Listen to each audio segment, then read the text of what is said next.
이게 굉장히 중요한 주제임에도 불구하고 검찰이 워낙 나쁜 짓을 많이 하니까 그렇지. 거기 그냥 묻혀버렸어요. 어떻게. 예. 국민들의 관심사도 지금 검찰을 어떻게 바꿀 거냐 이런 점에 대해서는 상당히 많이 알고 계시고 관심도 많고 그런데 법원은 저 그냥 자기들끼리 뭐 이렇게 싸우는 거 아니야? 이런 식의 시각이 있어서 저도 참 이게 안타까워요. 글쎄요. 그런 상황이 돼버렸습니다. 그런데 예. 그 검찰개혁 못지않게 법원개혁도 굉장히 중요하죠. 결국은 궁극적으로 국민이 국가형벌권이나 또는 국민의 생명, 뭐 재산의 권리를 빼앗기는 상황에서 그것을 지켜줄 수 있는 사람은 법원밖에 없거든요. 그 법원의 판사들이 제대로 재판할 수 있는 길을 열어주는 것은 국가의 책임이고 국민이 늘 관심 있게 지켜봐야 될 내용이죠. 지금 그 싸움이 벌어지고 있는 겁니다. 이런 거죠. 예를 들어갖고 한 10년 가까이 끈 KTX 여승무원들 해고가 고법까지는 해고가 부당하다 그랬잖아요. 네. 대법 갖고 해고가 정당하다 그랬어요. 그렇죠. 사측편을 들어주면서 이분들이 10년 동안 기다리던 이 싸움에서 패배한 거예요. 이게 잘못된 판결을 하고 네. 하게 되면 이런 피해가 오는 거예요. 쌍차 해고된 분들. 그렇죠. 그리고 가장 우리 여기 듣는 청취자분들이 열받아 하는 게 원세훈 국정원장 아니에요. 그렇죠. 1심에서 국정원법은 위반. 그러니까 유죄. 선거법 위반은 무죄. 근데 2심에서 국정원법, 선거법 둘 다 유죄. 대법에서 이상한 논리를 갖고 증거가 좀 이상한 것 같으니까 선거법 다시 들여다봐라. 파기환송시킨 지 2년 반. 아직도 판결을 안 하고 있어요. 근데 1심에서 선거법 무죄 판결한 사람 승승장구하면서 검사장까지 승진을 했고. 지금 검사장이 아니라 이제 고등부장이 됐죠. 고등부장 됐죠. 그다음에 2심에서 둘 다 유죄한 사람은 저 외곽으로 돌고 있고. 그건 정청래 친구라 어쩔 수 없고. 보험고등학교? 네, 이거. 아니, 그래서 진짜, 근데 이제 얘기를 듣는 사람들이요. 막상 자기 일로 아닌 거로 느끼는 게 많은 게 내가 뭐 법정에 갈 일이 있나? 네. 근데 살다 보면 누군가는 법정에 가족들 중에 적어도 한 분이나 사돈의 팔촌이 가는 일이 있어요. 그럼 저는 이제 전문가냐, 재판받는. 판사가 하나님하고 친구처럼 느껴져. 아주 정당하고 객관적이고 합리적인 판결할 거라고 믿거든요. 근데 막상 판사들 들여다보면 안 그렇잖아요. 그러니까 이렇게 말씀드리면 제일 좀 쉽게 받아들이시더라고요. 검찰이 잘못하는 거는 법원이 제대로 손을 쓰면 이 피해가 회복될 수 있는 여지가 굉장히 많아요. 검찰이 잘못하는 그렇죠. 예. 네. 마지막 판결을 법원에서 하는 거니까. 근데 법원에서 판사가 나쁜 마음을 먹고 이상하게 해버리면 이건 회복이 안 돼. 그게 정말 저는 가장 심각한 문제라고. 맞습니다. 회복이 되더라도 그 시간이 걸릴 수밖에 엄청나게 없죠. 걸리죠. 1심에서 잘못되면 그 2심까지 바로 잡는데 또 그만큼 고통을 당해야 되고 대법원에서 설사 뒤집어져가지고 다시 내려온다 한들 또 그만큼 시간이 걸려서 그 사이의 고통이라는 것은 거의 만신창이가 되는 경우 많이 있습니다. 그렇죠. 그다음에 그 미국에서 이제 미국 법관 아는 사람이 있어가지고 우리나라 상황에서 검찰의 잘잘못을 법원이 잘 가리지 못한다. 이런 얘기를 하면은 정말 납득을 못해요. 그렇죠. 말이 되냐 그게. 그다음에 검찰개혁 이렇게 해야 된다라고 얘기를 하면 그걸 왜 그러냐. 검찰이 수사 잘못한 거는 법원이 바로잡는 것이지. 그렇죠. 법원이 제 역할만 하면은 검찰개혁 할 필요가 뭐 있겠느냐. 수사 제대로 할 수 있는 감시 기능을 맞습니다. 법원이 판사들이 하는 나라가 제대로 된 나라다라고 얘기를 하는. 우리나라가 좀 그런 게 부족합니다라고 얘기를 하면 그거 정말 이해를 못해요. 그렇죠. 그리고 판사에 대해서는 정말 양심적인 집단이라고 생각하는 사람들이 많아요. 그렇죠. 그리고 이분들이 정말 개인적으로 그렇게 잘못된 판단을 할 수 있을까? 근데 막상 안에 들어서 판사들이 이렇게 저렇게 대법원장이나 윗사람들 눈치를 보고 그렇게 판단한다는 사실을 알게 되면 안 믿어요. 일단은 안 믿어요. 안 믿죠. 근데 기자분들이 보시기에도 왜 판사들은 일단 만나기도 어렵고 만나봐야 별 영향가 있는 얘기도 안 하고 재미도 없고 그런 게 있다 보니까 국민들이 어떻게 보면 판사에 대해서 잘 알기가 어려워. 그러니까 검사들은 결정적인 차이가 자기가 먼저 언론을 접촉하고 싶어 하잖아요. 그러니까 자기 공을 부풀리기도 하고 잘못을 감추려고 하기도 하고 자기 이름을 어떻게든 알리려고 하기도 하고 이런 게 있는데 법원은 그렇지가 않다 보니까 국민들은 언론을 통해서 사실은 그런 기관들을 알게 될 기회가 많이 있는데 이게 법원은 여러 가지로 하여튼 좀 언론에서도 소외된 면이 있고 그죠? 예. 진짜 그런 것 같아요. 법원 같은 경우에는 아무래도 검찰에 비해서 저희가 뭐 이렇게 어떻게 보면 감시라는 것이 조금 더 조심스럽기도 하고 약하기도 한데 사실 국민 진짜 법조에 출입하기 전에 국민 입장에서는 이제 판사님들이 정말 양심에 따라서 물론 지금도 그렇게 생각하는 측면이 있지만은 근데 들어와서 보니까 뭐 국정원 댓글 사건이나 이런 판결이 대표적으로 국민을 보고 판결하지 않고 권력을 보고 판결한 거 아니에요. 권력의 입맛에 맞게. 이걸 무시할 수 없다는 생각이 들더라고요. 구체적으로 개개의 사건에서 이래라 저래라 네. 그런 것은 옛날 얘기입니다. 그건 네. 정말 옛날 뭐 군부 독재 시절의 얘기일 것이고 요즘 그렇게는 하지 않죠. 근데 분위기상 네. 또는 또 임명권을 또는 네. 뭐 승진권을 갖고 있으니까 인사권을 갖고 있는 사람의 눈치를 보게 되고 그러면 평소에 얘기들이 있거든요. 아 이런 뭐 그 사건은 이렇게 얘기를 해야지라고 하는 그 술자리에서의 얘기들 네. 이런 얘기들이 전달이 되는 거죠. 그런 네. 분위기가. 예. 그런 분위기 만들어 놓고 그 법관은 독립해서 재판해야 된다라고 얘기하면 그건 난센스가 되는 겁니다. 거짓말이죠. 거짓말. 예. 제가 정말로 깜짝 놀랐던 사례를 한 번씩 말씀을 드리는데 한겨레 21에서 올해의 판결이라는 거 주관에서 심사한 적이 있었거든요. 심사위원으로 참여해서 제가 참여하던 해에 미네르바 사건 무죄 판결이 있었던 해예요. 그렇죠. 그래서 이제 거기서 잘한 판결들을 뽑은 다음에 예. 그 해에 왕중왕 판결을 뽑는데 네.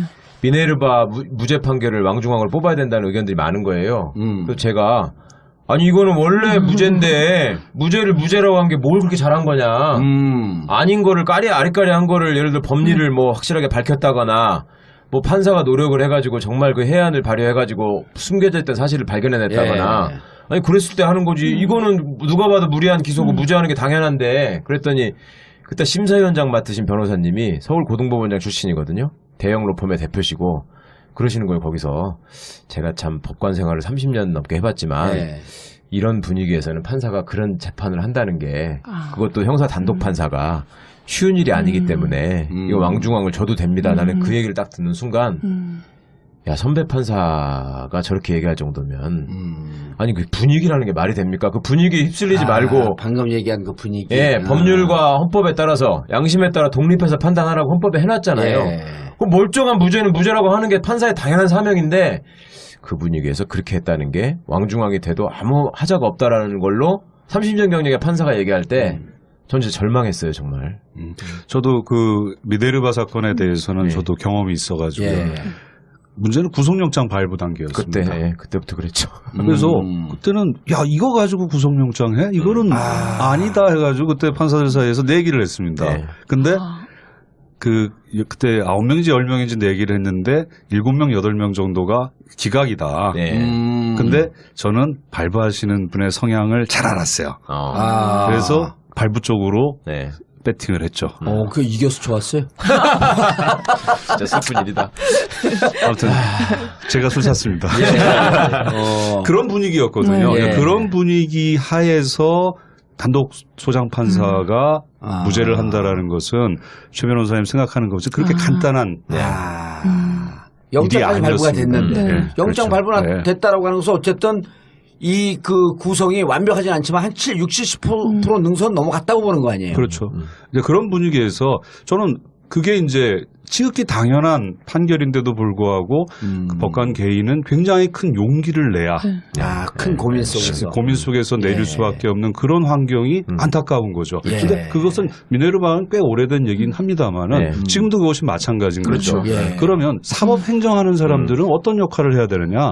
대법원장 이하 그런 분위기를 만들어줘야 되는 거죠. 그냥 용기를 갖지 않더라도 그냥 평범한 판사조차도 무죄인 것을 무죄로 얘기할 수 있는 상식을 그런 식으로. 상식을 상식으로 판단할 수 있는 그런 분위기를 만들어주는 만들어줘야 게 되는데. 사법 행정의 기본적인 사명이죠. 알겠습니다. 양승태 대법원장이 들어온 다음에 법원 분위기가 어떻게 바뀌었어요? 그때부터 문제는 시작되는 거 아니에요?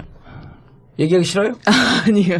제가 좀 문을 뛸게요. 그러니까 그 제가 아는 그 친한 후배 검사가 와이프가 판사예요. 친구가 이러는 거야. 자기가 보기에는 양승태 대법원장이 와서 제일 잘못하신 게 판사 인사를 검사처럼 하려고 했다는 거예요. 그 무슨 말인지 법조인들은 아주 쉽게 이해를 하는데, 그러니까 검찰 인사가 다음 갈 자리를 불투명하게 해가지고 충성을 유도하고 자리를 던져주면서 네. 예, 그걸 유도하는 방식이잖아요. 네. 법원은 예측 가능한 인사를 하는 거를 자부심으로 여겨갖고 다음에 자기가 어디 갈 건지를 대충 알고 있었는데 네. 그걸 흐트려버린다. 그래가지고 소위 한 사람의 지휘권을 주목하게 하고 복종하게 만드는 문화를 네. 점점 만들어갔다. 그게 그러니까 터진 거다. 양승태 대법원장은 자기보다 더 직급이 낮은 검찰총장이 꿈이었었네. 그건 좀 그렇고. 아, 그러니까 검찰총장처럼 인사를 하고 싶었던 거 아니에요? 그렇죠. 그러니까 이제 검찰총장처럼 검사들이 자기만 바라보고 말을 듣게 만들게 하고 싶었지. 아, 수시로 그 사석에서 그런 얘기가 나왔다며 왜 우리는 다 각자 이 콩가루 집안이고 검찰처럼 일치단결돼갖고 법원과 예를 들어 검찰이 무슨 이해갖고 충돌할 때 쟤들 저렇게 똘똘 뭉쳐서 덤비는 거 봐라. 아, 그 조폭이지 무슨 그게.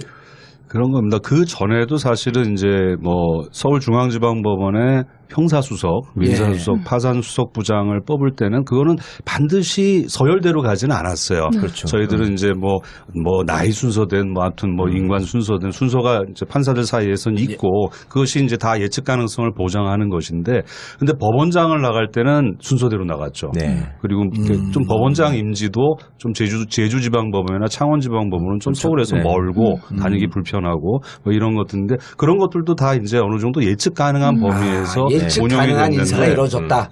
근데 그게 뒤집어지면서 예. 이제 의외로 망회에 임지에 좋은 임지에 간 사람들은 감복하는 거죠. 야, 나를 이렇게 챙겨줬구나 이렇게 생각하는 거죠. 그다음에 자기가 조금 배려하지 않아도 될 사람들 같은 경우는 뭐 멀리 보내보내고 뭐 이런 인사들. 이 이제 지금 말씀하신 그런 인사들이죠. 그러니까 보통 인사 처리되면 검찰만큼은 아니더라도 법원에서도 이분들이 어디에 갈 거라는 걸 이제 판사님들이 막 얘기를 하시는데 네. 지금 대법원장 체제 하에서는 그게 잘 안 맞기도 하고 어쨌거나 뭐 외부 평가이긴 하지만 정말 최악의 법관으로 뽑혔던 분들이 정말 잘 가시기도 하고 이런 일이라고 하는 인사들이 일어나니까 이제 법관들 입장에서 고등부장 특히 승진해야 하는 분들 입장에서는 아니다라고 하면서도 이렇게 눈치를 볼 수밖에 없는 판결할 수밖에 없는 구조가 대법원장에 네. 그다음 대법관에 그러니까 네. 어느 조직이든지 조직 생활 하는 사람들은 가장 관심을 갖는 게 인사거든요. 예. 내가 다음에 어디 가느냐. 그러면 그다음에 이제 거기에 목숨 걸고 있는 건데 네, 또 하나는 이제 언제 승진하느냐 이건데 사실은 이제 이용훈 대법원장님 시절에 그런 분위기를 좀 깨기 위해서 나름의 어떤 그 룰도 만들었고 그게 이제 대표적인 게 고등부장 승진제도의 폐지라는 그렇죠. 거였는데 예. 그게 이제 지금 막 흔들려 버린 거 아닙니까? 예. 사실상 뭐 그거 더 이상 하지 않겠다라고 선언하신 셈이죠. 네. 그래서 그 저희 기수부터 이제 그 고등법원 판사라고 예. 해서 예. 법원 내에서는 뭐 10조 판사라고 부릅니다. 그러니까 규칙 뭐 10조에 있기 때문에 그래서 그 10조 판사를 이제 임명하기 시작을 했는데 그 중에서 한 사람을 떨어뜨렸어요. 고등부장 인사를 내면서 그러면 그 사람은 사표 쓸 수밖에 없거든요. 네. 그러면 이제 그 고등법원에 있었던 그 판사들 중에서도 선발을 하는 사람과 선발하지 않는 사람이 있다라고 하면 제도는 무너진 거죠. 네. 원래 고등부장을 이 제도를 장기적으로 폐지하기 위해서 이제 만든 건데 지금은 그게 거의 이제는 안 하겠다라고 선언을 했다고 지금 법원에서는 다들 그렇게 받아들이고 있습니다. 예. 그다음에 지금 그거를 계속 해달라고 얘기하는 게 그 말은 조금 어려운데 지금 얘기. 조금 인사 제가 좀 예. 풀자면 판사가 원래 판사로 처음 임관하면요. 예. 지방법원 판사로 시작을 하잖아요. 예. 지방법원 배석 판사를 하죠. 예. 그러다가 경력이 좀 쌓이면 고등법원 배석 판사를 합니다. 예. 그 다음에 지방법원 부장 판사를 하고 지방법원 부장 판사들의 경력이 쌓인 사람 중에 이제 거기서부터 승진 개념으로 고등법원 부장 판사를 임명하는 시스템이었는데, 그러니까 고등법원의 배석 판사라고 하는 거는 지방법원 부장 판사 가기 전에 가는 자리잖아요. 예. 젊은 판사들이. 예. 그런데 그게 이제 인사의 이원화하고도 연결이 되는 건데. 지방법원 부장판사급의 판사들한테 그러니까 경력이 된 판사들한테 고등법원의 전담으로 근무하겠다라는 지원을 받아가지고 예. 그 고등법원 판사들은 계속 고등법원에서 2심 재판을 계속 하고 예. 거기에 지원하지 않은 판사들은 지방법원에서 있으면서 지방법원의 재판장이 되고 예. 또 법원장이 되고 이런 시스템으로 만들었던 거예요. 아, 그러니까 이게 고등법원으로 올라오는 건 승진 개념이 아니라 역할 분담 개념으로. 그렇죠. 예. 아하. 1심 판사, 2심 판사 이런 예. 식으로 구분을 해서 역할 분담 가면은 딱 한 거예요. 예. 그럼 1심 판사는 계속 1심 판사를 하다가 그렇죠. 예. 그리고 거기에서 법원장도 되고 대법관도 되고 대법관도 되고 네. 그렇죠. 그러니까 서로 가는 길이 그 예를 들어갖고 저기 창원까지 가는데 호남선을 거쳐갖고 창원으로 오는 길이 있고 경부선을 거쳐 창원으로 오는 길이 있고 길이 완전히 나뉘어져 있는 그렇죠, 거예요. 그렇죠. 목표는 똑같고. 네. 그렇죠. 그리고 이것을 예를 들어 호남선으로 가던 사람이 경부선으로 옮겨 타는 것을 승진이라고 보지 않고 그냥 역할 분담이라고 본다. 예, 예. 아, 어떻게 이렇게 이해를 잘 됩니까? 잘하셨어요. 진짜. 깜짝 놀랐어요. 아, 탁월하시네요. 아니, 서영지 변호사는 왜 웃으세요? 아니, 예. 예. 아니, 그래서 실제로 그 공제 2년 전으로 기억하는데 올라왔을 때 고등부장님, 그러니까 말 그대로 10조 판사님들 사이에서 분위기가 너무 안 좋고 실제로 지난해랑 올해랑 진짜 많이 나가셨잖아요. 그렇죠. 그분들이. 그러니까 그런 게 사실 주변 법관들한테 영향을 미칠 수밖에 이거를 이렇게 딱 없다고. 나누면 승진이 아니네, 진짜. 지방법원 부장, 고등법원 부장, 뭐 이런 거 승진 개념으로 해놓는 순간 이게 무너진 거네. 그렇죠. 근데 이제 고제도하에서도 언젠가 한 번은 이렇게 옮겨가는 게 한 번은 기회가 있으니까 예. 그때는 이제 뭐 본인이 일종의 희망하면. 선발인데 그 본인이 희망해서 움직이는 거거든요. 예. 아니 나는 1심 재판 하겠다. 서울중앙 1심 재판 얼마나 멋있어요. 예.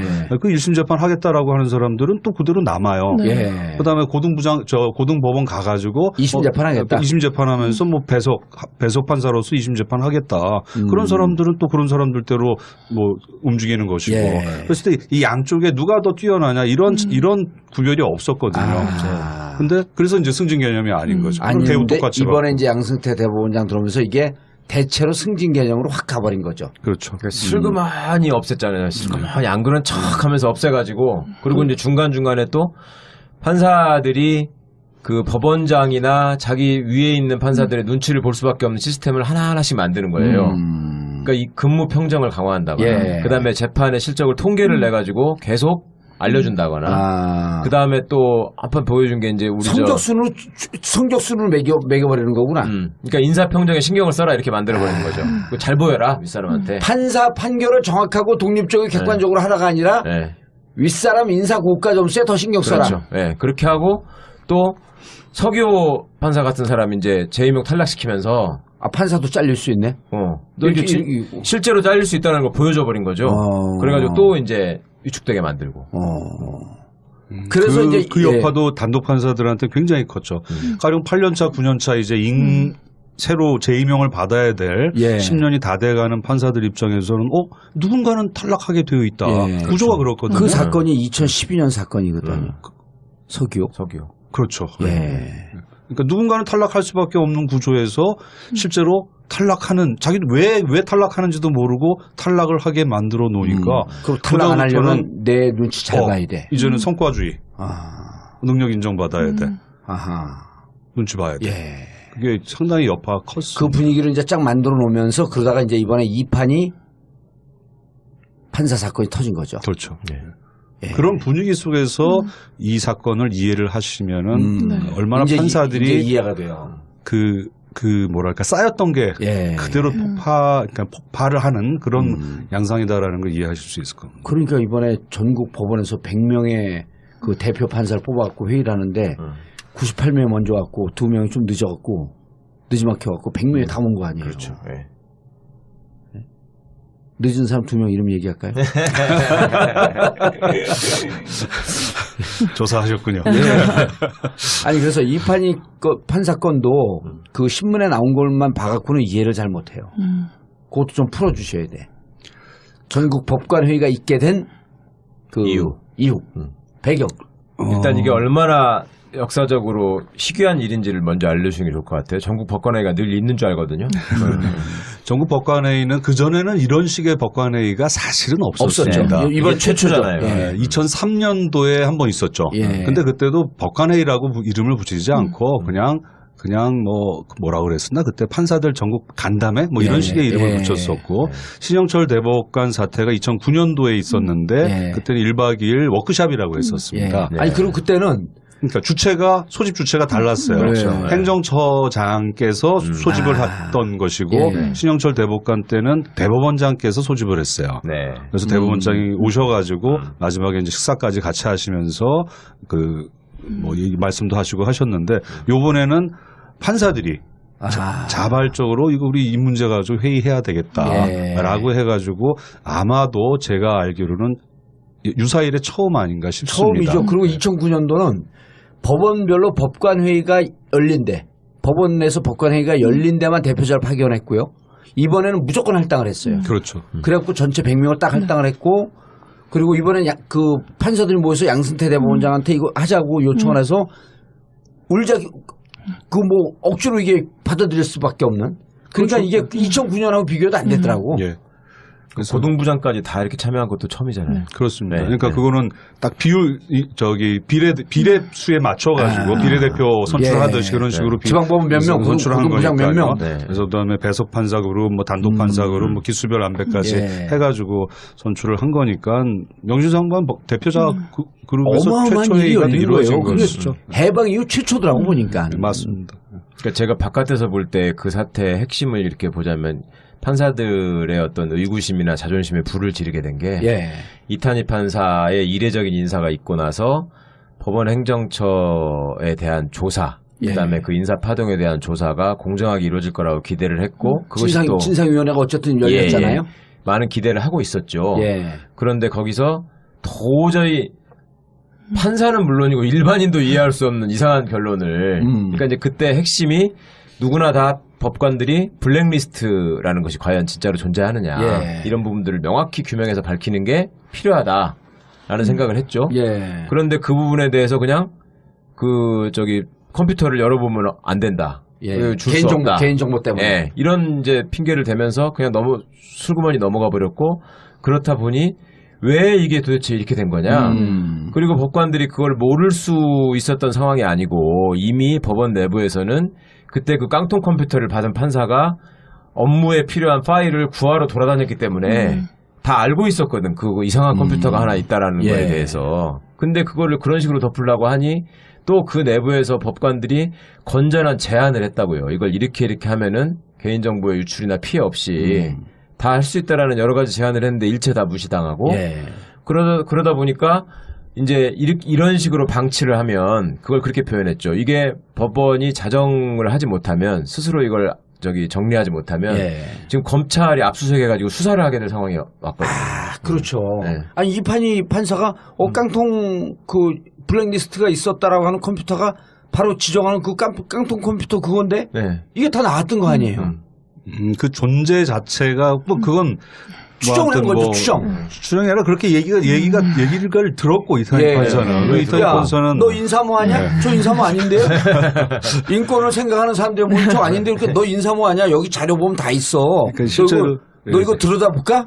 그러니까 진상조사위원회 조사 결과에 의하더라도 뭔가 어떤 그러한 내용의 블랙리스트 내용이 있는 서류가 작성이 되어 있다라는 것은 거의 사실로 드러났었거든요. 근데 그 컴퓨터 들여다보자 하니까 그다음에 없다. 네. 뭐 이렇게 해버리니까 그거를 어떻게 납득을 하겠어요.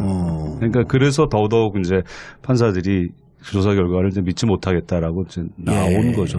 저는 좀 수습 방법이 좀 뭐랄까 아마추어적이었다고 저는 생각을 해요. 한겨레 신문에서도 그렇게 이걸 수습해서 특종을 될 수 쓴 거 있는 아니에요? 문제가 아닌데 안 썼어요, 그렇게 한겨레 수습하려고 신문에서는요? 했다라는 게 조금 뭐랄까 너무 생각이 없었다라는 생각이 들더라고요.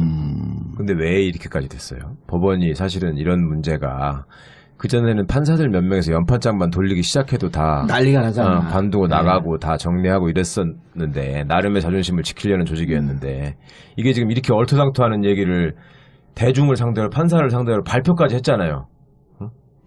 저는 아무튼 문제의 근본 원인을 네. 따져보면은 그 사법행정 하던 사람들이 그 사이 몇 년 동안 판사들 개별 또는 판사들의 모임을 관리할 수 있다라는 생각을 해봤던 것 같아요. 관리해야 한다고 네, 생각했고 관리를 해야 한다고 생각을 했고요. 네. 그래서 가령 이제 판사들이 법원 외부에 나가가지고 그 밴드를 하는 모임이 있는데 그런데도 관여를 하기 시작을 합니다. 그랬었어요. 네. 밴드도 판사들을 통제하겠다라고 하는 발상을 한 그래서 거네. 뭐 심의관들이 그 판사에 그 판사지만 가입할 수 있는 밴드니까 익명 밴드예요. 네. 그래서 들어가가지고 그 심의관들이 회원으로 활동을 하는데 그 내용이 이제 심의관이어야지 알 수 있는 내용들이 거기서 막 들어와요. 그러니까 거기서 형성되는 여론을 일정 정도 뭐 그 우호적인 방향으로 끌려고 했던 측면이 있어요. 심의관이라는 건 행정처에 근무하는 판사들이고 그런 이제 경험이 있으니까 그런 경험에서 이제 이 인권법 연구회가 규모가 커지니까 아무래도 이 규모가 커진 이 집단이 특히 대법원의 상고법원 반대하고 대법원의 정책에서 건건히 반대하기 시작하니까 이 그룹의 여론을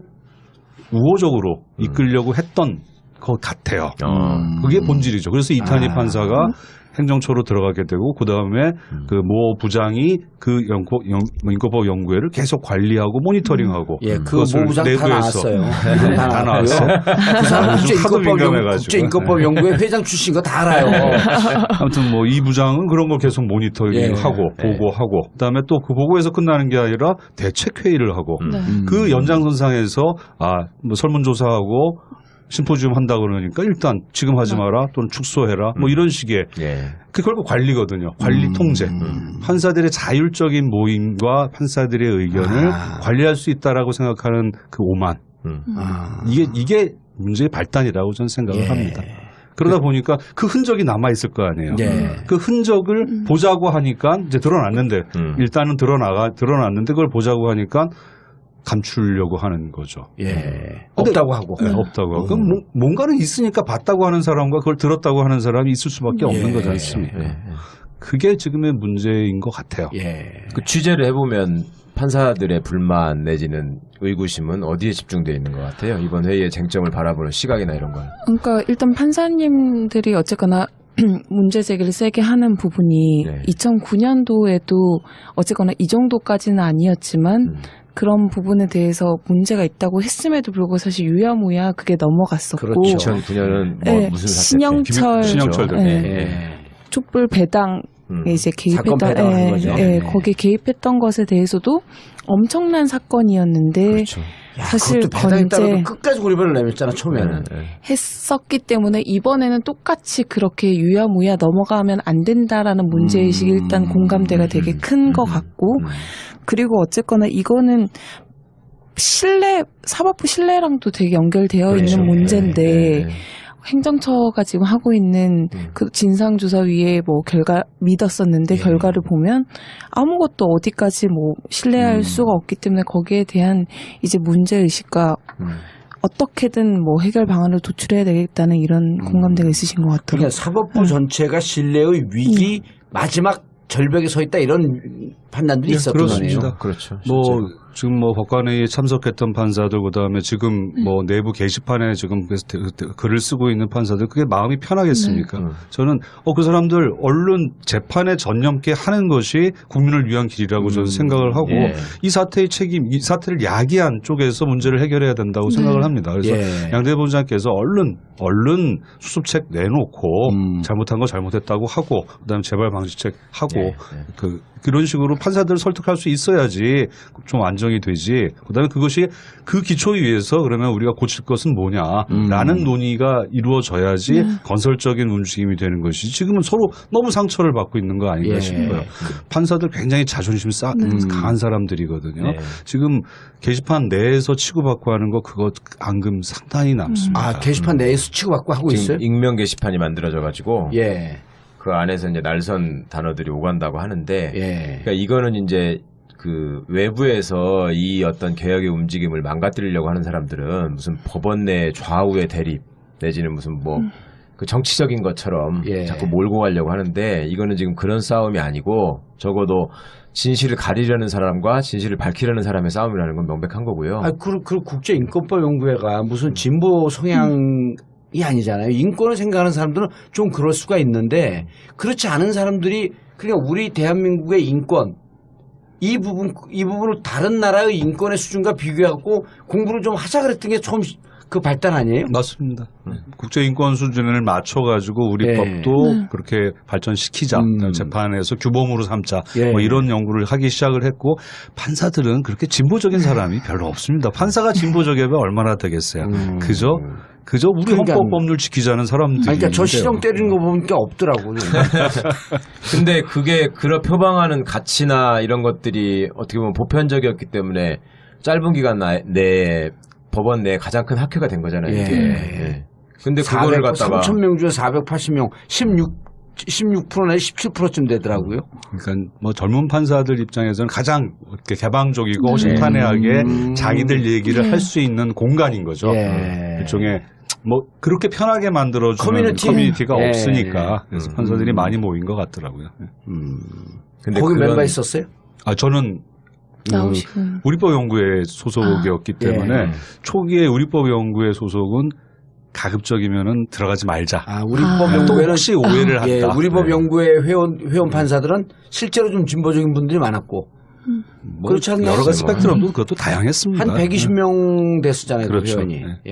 근데 이제 우리법연구회가 하도 이제 공격을 많이 받았기 때문에 우리법연구회 사람들이 또 국제인권법에 많이 들어가면은 또 오해를 받는다 해가지고 저 같은 사람은 이제 좀 들어오지 마라 이렇게 됐죠.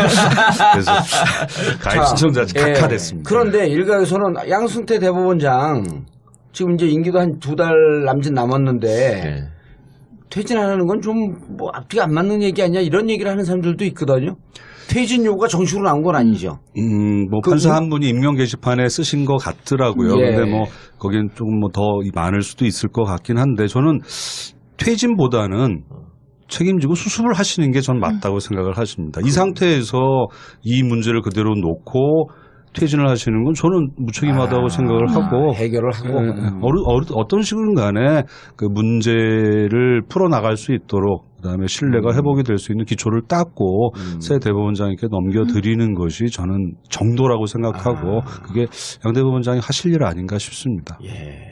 저는 그런 말씀 좀 드리고 싶어요. 그러니까 현직에 계실 때 많이 느끼셨겠지만 저는 변호사로서 판사들을 만나서 얘기를 하다 보면 행정처 소속 내지 출신의 판사와 행정처를 거치지 않은 판사 사이에서 그러니까 사회 전반을 바라보는 시각이나 특히 법원 문제를 바라보는 시각이나 이런 것들이 너무 다르다는 걸 많이 느끼거든요. 그러니까 법원 행정처를 거치지 않은 판사들은 법원 행정처의 관료와 그다음에 법원 사법 그 현실을 모르는 일종의 탁상공론적인 어떤 정책의 강요 이런 것들에 대한 반감이 되게 커요. 근데 행정처 소속의 판사들을 보면은 철없는 판사들에 대한 불만이 또 너무 많아. 그러니까 지금 우리 법원이 가지고 있는 위치나 또 우리가 그 접하고 있는 정치적인 현실이나 아니면 또 검찰의 저항이나 이런 것들이 얼마나 지금 다 어려운 문제인데 이거를 우리가 뜻을 모아서 대처하기에도 힘든 상황에서 저렇게 다들 자기 잘났다고 자기 얘기만 하고 있으니 우리가 그러니까 무슨 일 벌어지면 검찰한테 판판이 지는 거다. 그런 생각들을 하거든요. 실제로. 그래서 우리는 어쨌거나 검찰보다는 훨씬 더 국민한테 봉사하려고 하는 마음을 가진 사람들이 모여있다고 스스로 자부하면서 그러려면은 사소한 어떤 것들은 좀 털어버리고 함께 뭉쳐서 가야 되지 않겠냐라는 나름의 어떤 또 애국심이 또 있어요. 사명감이. 근데 이게 참 간격이 멀지 않아야 될 것 같은데 의외로 멀더라고요. 지금은 양쪽 입장이 워낙 차이가 있다 보니까 그 불신이 와 이게 회복이 가능할까 할 정도로 지금 불신이 심해진 것 같습니다. 그래서 행정처 지금 현재 있는 판사들 입장에서는 판사들이 잘 모르고 있다. 여전히 또 그렇게 생각을 하고 있고 판사들은 행정처 가니까 다 그렇게 변하더라. 이 사람들은 판사가 아니다. 행정가지 행정관료지 판사가 아니다. 라고 얘기를 하고 있고 그다음에 심지어는 이제 행정처 출신 판사들도 또 비슷하게 또 이제 하고 있고요. 맞아요. 저도 행정처를 나왔습니다. 잘 나가시던 근데 그런 게 있어요. 아무래도 이제 행정 업무를 하다 보면은 재판 업무만 하시던 판사님들이 못 보던 걸 또 봐요. 아무래도 행정 업무는 전국적인 업무를 이렇게 보다 보니까 이런 판사님 계시고 저런 판사님 계시거든요. 그러니까 판사님들이 다 각자는 다 최선을 다하고 있지만은 전국적으로 이렇게 보면은 들쑥날쑥합니다. 경우에 따라서 또 문제가 있는 경우도 있고요. 그렇죠. 근데 또 판사님들 입장에서는 재판이 중요하고 행정 업무를 하는 사람은 나를 지원해줘야 될 사람인데 나를 지도하려고 하고 있고 통제한다. 나를 옥죄면은 재판 방식을 내가 재판을 하는 방식을 결정하는 건데 자기들이 뭔가를 내려보내가지고 이렇게 재판하라고 하고 야 이거는 뭐가 앞뒤가 안 맞다. 중심이 뭐고 꼬리가 뭐냐, 몸통이 뭐고 꼬리가 뭐냐라는 생각을 또 하게 돼 있습니다. 근데 문제를 푸는 방식은 행정하는 사람들은 행정의 업무가 효율적이에요. 또 일괄적으로 딱 법원 행정처장 명의로 뭔가 쫙 나갔을 때 전국이 쉽게 빨리 바뀌거든요. 그 매력을 또 못 잊죠. 그렇죠. 근데 그거는 그 민주주의 사회에선 별로 좋은 건 아니에요. 좋은 거 아니죠. 그런데 예. 근데 그 전제 그건 양대 본장님도 그렇고 특히 그 전도 사법부에서는 그렇고 정말 안 좋은 거죠. 5년 동안 성과를 내고자 하는 욕심, 예. 조급함이 있기 때문에 얼른 성과를 보고 싶은 마음이 있거든요. 네. 그런 사람들은 그런 판사들을 조금씩 움직여서 천천히 가게 하는 길보다는 사법행정을 이용하는 게 훨씬 빠르죠. 네. 그게 판사들이 느끼기에는 이게 사법행정이 재판을 집어먹는 거죠. 간단히 얘기하면. 이게 그런 갈등이 쌓여서 지금 이런 모습이 아니 있는 이게요. 것 같아요. 그 불교하고 난 상황이 이게 비슷한 게 원래 불교에서 제대로 된 스님은 선방에서 도 닦는 스님들이에요. 이판이란 말이에요. 그분들 이판이야. 뭐 판사하고도 비슷하네. 그분들이 이판이라 그러거든요.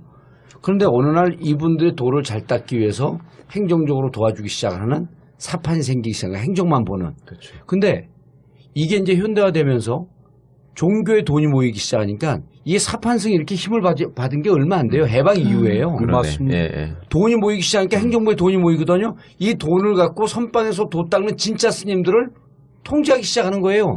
그럼 지금은 총무원이 가장 비대한 권력이 됐잖아. 그게 불교가 부패되는 게 행정을 담당하는 총무원이 비대화되고 이게 권력 구조가 되니까 불교 종교가 망가지는 거예요. 지금 행정처가 그렇게 비대해지고 권력 구조가 되는 한 법원은 망가지는 겁니다. 예. 이게 뭐 불교로 비유한 게 딱히 정확한 건 아니지만 적절한 비교시고요. 예. 그런 문제이기 때문에 다른 나라 사법부에는 우리나라 행정처 같은 이런 조직이 없다는 게 지금 또 결정적인 문제죠. 아니 행정처를 만들라 이거예요. 제가 보기엔 만들려면 일반직 공무원들이 가갖고 그 일을 보좌할 수 있는 그 일반직으로 해야지 왜 판사 100명이 행정처에 들어갔니 있는 게 당장 100명 다 돌려보내라고. 뭐 100명까지는 없는데요. 100명이 근데 있던데요? 아무튼 요번 사태를 경험하면서 이제는 그 법원행정처에 판사들이 가서 행정을 하면 안 되겠다라는 생각을 제가 절실히 느꼈어요. 아니, 그러니까 검찰도 이번에 법무부의 탈검찰 아니에요. 개혁이. 예. 그래서 행정처의 탈판사와 판사는 재판 업무만, 예. 행정은 지원. 판사가 아닌 사람. 예. 그 사람들이 그러면 그 사람들은 지원을 할 수밖에 없고 지원할 수밖에 없는 거예요. 판사 위에 안 되는 올라갈 거예요. 수가 예, 없는 권력 거니까. 구조가 안 되는 거지. 판사 재판 업무를 모르니까. 네. 그래서 그 조언을 받고 판사님 말씀을 듣고 지원하는 역할만 예. 하게 되는 거니까. 예. 그래서 그런 구조로 재편해야 되겠다는 생각을 절실히 했습니다. 예전에 그런 얘기가 나올 때마다 행정처가 갖고 있는 논리가 있잖아요. 예를 들면 어떤 사법개혁의 국면이 오거나, 그러니까 예를 들면 공판 중심주의 같은 얘기가 됐을 때 행정처가 없으면은 어떻게 대응하느냐. 그럼 뭐 판사 하나하나 의견들을 뭐 논문을 모아가지고 우리가 논문집을 내야 되는 거냐. 이런 식의 얘기들을 하잖아요. 가령 공판중심주의 그다음에 형사소송법 네. 개정을 제가 행정처에 있을 때 했습니다. 그렇죠. 그러셨죠. 그래서 그거는 성과였죠. 와, 재판이 지금까지 그나마 재판이 변했던 것은 그때의 공이라고 저는 생각을 합니다. 그런데 그 방식이 강압적으로 되어 있어요. 판사들 설득하면서 이거 정말 필요하다라고 해서 그 필요함을 절절히 느끼게 하고 움직여야지 되는 것인데 그렇게 하지를 못했거든요. 그때도 네. 탑다운이었다. 그래가지고 어떤 측면에서는 지금 소장 판사들 얘기에 어떤 부장님들 얘기하는 걸 들어보면은 그때 사법 관료가 오히려 심화됐다라고 얘기를 하는 겁니다. 그러니까 빠른 성과를 위해서 사법행정을 도구로 수단으로 삼는 경우에는 항상 그런 문제가 나올 수밖에 없는 것 같더라고요. 그래서 개혁도 이제는 좀 방법을 달리해야 되는 것이지 예. 아무리 지구한 목표를 갖는다 하더라도 수단이 적절하지 맞습니다. 않으면 또 사법 관료화라는 부작용을 낳는 개혁은 이제는 지양을 해야 되는 그만둬야 되는 거 아닌가 싶습니다. 행정처의 탈판사와 양승태 대법원장이 마지막으로 해놓고 떠나야 할 일일 것 같습니다. 예. 그렇죠. 그리고 판사들은 독립적으로 정의롭게 오로지 재판에만 전념해라. 추수 덤비는 거 봐라. 그 조폭이지 무슨 그게. 그런 겁니다. 그 전에도 사실은 이제 뭐 서울중앙지방법원의 형사수석, 민사수석, 파산수석부장을 뽑을 때는 그거는 반드시 서열대로 가지는 않았어요. 그렇죠. 저희들은 이제 뭐 나이 순서든 뭐 아무튼 뭐 인관 순서든 순서가 이제 판사들 사이에서는 있고 그것이 이제 다 예측 가능성을 보장하는 것인데 근데 법원장을 나갈 때는 순서대로 나갔죠. 네. 그리고 좀 법원장 임지도 좀 제주지방법원이나 창원지방법원은 좀 서울에서 네. 멀고 다니기 불편하고 뭐 이런 것들인데 그런 것들도 다 이제 어느 정도 예측 가능한 범위에서 예측 운영이 가능한 인사가 됐는데 이루어졌다. 근데 그게 뒤집어지면서 예. 이제 의외로 망외에 임지에 좋은 임지에 간 사람들은 감복하는 거죠. 야, 나를 이렇게 챙겨줬구나 이렇게 생각하는 거죠. 그다음에 자기가 조금 배려하지 않아도 될 사람들 같은 경우는 뭐 멀리 보내보내고 뭐 이런 인사들. 이 이제 지금 말씀하신 그런 인사들이죠. 그러니까 보통 인사 처리되면 검찰만큼은 아니더라도 법원에서도 이분들이 어디에 갈 거라는 걸 이제 판사님들이 막 얘기를 하시는데 지금 대법원장 체제 하에서는 그게 잘 안 맞기도 하고 어쨌거나 뭐 외부 평가이긴 하지만 정말 최악의 법관으로 뽑혔던 분들이 정말 잘 가시기도 하고 이런 일이라고 하는 인사들이 일어나니까 이제 법관들 입장에서 고등부장 특히 승진해야 하는 분들 입장에서는 아니다라고 하면서도 이렇게 눈치를 볼 수밖에 없는 판결할 수밖에 없는 구조가 대법원장에 네. 그다음 대법관에 그러니까 어느 조직이든지 조직 생활 하는 사람들은 가장 관심을 갖는 게 인사거든요. 내가 다음에 어디 가느냐. 그러면 그다음에 거기에 목숨 걸고 있는 건데 또 하나는 이제 언제 승진하느냐 이건데 사실은 이제 이용훈 대법원장님 시절에 그런 분위기를 좀 깨기 위해서 나름의 어떤 그 룰도 만들었고 그게 이제 대표적인 게 고등부장 승진제도의 폐지라는 그렇죠. 거였는데 그게 이제 지금 막 흔들려 버린 거 아닙니까? 예. 사실상 뭐 그거 더 이상 하지 않겠다라고 선언하신 셈이죠. 그래서 그 저희 기수부터 이제 그 고등법원 판사라고 해서 법원 내에서는 뭐 10조 판사라고 부릅니다. 그러니까 규칙 뭐 10조에 있기 때문에 그래서 그 10조 판사를 이제 임명하기 시작을 했는데 그 중에서 한 사람을 떨어뜨렸어요. 고등부장 인사를 내면서 그러면 그 사람은 사표 쓸 수밖에 없거든요. 그러면 이제 그 고등법원에 있었던 잘못하는 거는 법원이 제대로 손을 쓰면 이 피해가 회복될 수 있는 여지가 굉장히 많아요. 검찰이 잘못하는 그렇죠. 거. 마지막 판결을 법원에서 하는 거니까. 근데 법원에서 판사가 나쁜 마음을 먹고 이상하게 해버리면 이건 회복이 안 돼. 그게 정말 저는 가장 심각한 문제라고. 맞습니다. 회복이 되더라도 그 시간이 걸릴 수밖에 엄청나게 없죠. 걸리죠. 1심에서 잘못되면 그 2심까지 바로 잡는데 또 그만큼 고통을 당해야 되고 대법원에서 설사 뒤집어져가지고 다시 내려온다 한들 또 그만큼 시간이 걸려서 그 사이의 고통이라는 것은 거의 만신창이가 되는 경우 많이 있습니다. 그렇죠. 그다음에 그 미국에서 이제 미국 법관 아는 사람이 있어가지고 우리나라 상황에서 검찰의 잘잘못을 법원이 잘 가리지 못한다. 이런 얘기를 하면은 정말 납득을 못해요. 그렇죠. 말이 되냐 그게. 그다음에 검찰개혁 이렇게 해야 된다라고 얘기를 하면 그걸 왜 그러냐. 검찰이 수사 잘못한 거는 법원이 바로잡는 것이지. 그렇죠. 법원이 제 역할만 하면은 검찰개혁할 필요가 뭐 있겠느냐. 수사 제대로 할 수 있는 감시 기능을 맞습니다. 법원이 판사들이 하는 나라가 제대로 된 나라다라고 얘기를 하는. 우리나라가 좀 그런 게 부족합니다라고 얘기를 하면 그거 정말 이해를 못해요. 그렇죠. 그리고 판사에 대해서는 정말 양심적인 집단이라고 생각하는 사람들이 많아요. 그렇죠. 그리고 이분들이 정말 개인적으로 그렇게 잘못된 판단을 할 수 있을까? 근데 막상 안에 들어서 판사들이 이렇게 저렇게 대법원장이나 윗사람들 눈치를 보고 그렇게 판단한다는 사실을 알게 되면 안 믿어요. 일단은 안 믿어요. 안 믿죠. 근데 기자분들이 보시기에도 왜 판사들은 일단 만나기도 어렵고 만나봐야 별 영향가 있는 얘기도 안 하고 재미도 없고 그런 게 있다 보니까 국민들이 어떻게 보면 판사에 대해서 잘 알기가 어려워. 그러니까 검사들은 결정적인 차이가 자기가 먼저 언론을 접촉하고 싶어 하잖아요. 그러니까 자기 공을 부풀리기도 하고 잘못을 감추려고 하기도 하고 자기 이름을 어떻게든 알리려고 하기도 하고 이런 게 있는데 법원은 그렇지가 않다 보니까 국민들은 언론을 통해서 사실은 그런 기관들을 알게 될 기회가 많이 있는데 이게 법원은 여러 가지로 하여튼 좀 언론에서도 소외된 면이 있고 그죠? 진짜 그런 것 같아요. 법원 같은 경우에는 아무래도 검찰에 비해서 저희가 뭐 이렇게 어떻게 보면 감시라는 것이 조금 더 조심스럽기도 하고 약하기도 한데 사실 진짜 법조에 출입하기 전에 국민 입장에서는 이제 판사님들이 정말 양심에 따라서 물론 지금도 그렇게 생각하는 측면이 있지만은 근데 들어와서 보니까 뭐 국정원 댓글 가 기각이다. 근데 저는 발부하시는 분의 성향을 잘 알았어요. 그래서 발부 쪽으로 배팅을 했죠. 그 이겨서 좋았어요. 진짜 슬픈 일이다. 아무튼 제가 술 샀습니다. 그런 분위기였거든요. 그런 분위기 하에서 단독 소장 판사가 무죄를 한다라는 것은 최 변호사님 생각하는 것이 그렇게 간단한 영장까지 발부가 아니었습니다. 됐는데 네. 영장 그렇죠. 발부가 네. 됐다라고 하는 것은 어쨌든 이 그 구성이 완벽하진 않지만 한 60% 능선 넘어갔다고 보는 거 아니에요. 그렇죠. 이제 그런 분위기에서 저는 그게 이제 지극히 당연한 판결인데도 불구하고 그 법관 개인은 굉장히 큰 용기를 내야 큰 고민 속에서. 고민 속에서 내릴 수밖에 없는 그런 환경이 안타까운 거죠. 예. 근데 그것은 미네르바는 꽤 오래된 얘기는 합니다만은 네. 지금도 그것이 마찬가지인 그렇죠. 거죠. 예. 그러면 사법 행정하는 사람들은 어떤 역할을 해야 되느냐? 대법원장 이하 그런 분위기를 만들어줘야 되는 거죠. 그냥 용기를 갖지 않더라도 그냥 평범한 판사조차도 무죄인 것을 무죄로 얘기할 수 있는 상식을 상식으로. 상식을 네. 상식으로 판단할 수 있는 그런 분위기를 만들어주는 게 만들어줘야 되는데. 사법 행정의 기본적인 사명이죠. 알겠습니다. 양승태 대법원장이 들어온 다음에 법원 분위기가 어떻게 바뀌었어요? 그때부터 문제는 시작되는 거 아니에요? 얘기하기 싫어요? 아니요. 제가 좀 문을 에. 뛸게요. 그러니까 그 제가 아는 그 친한 후배 검사가 와이프가 판사예요.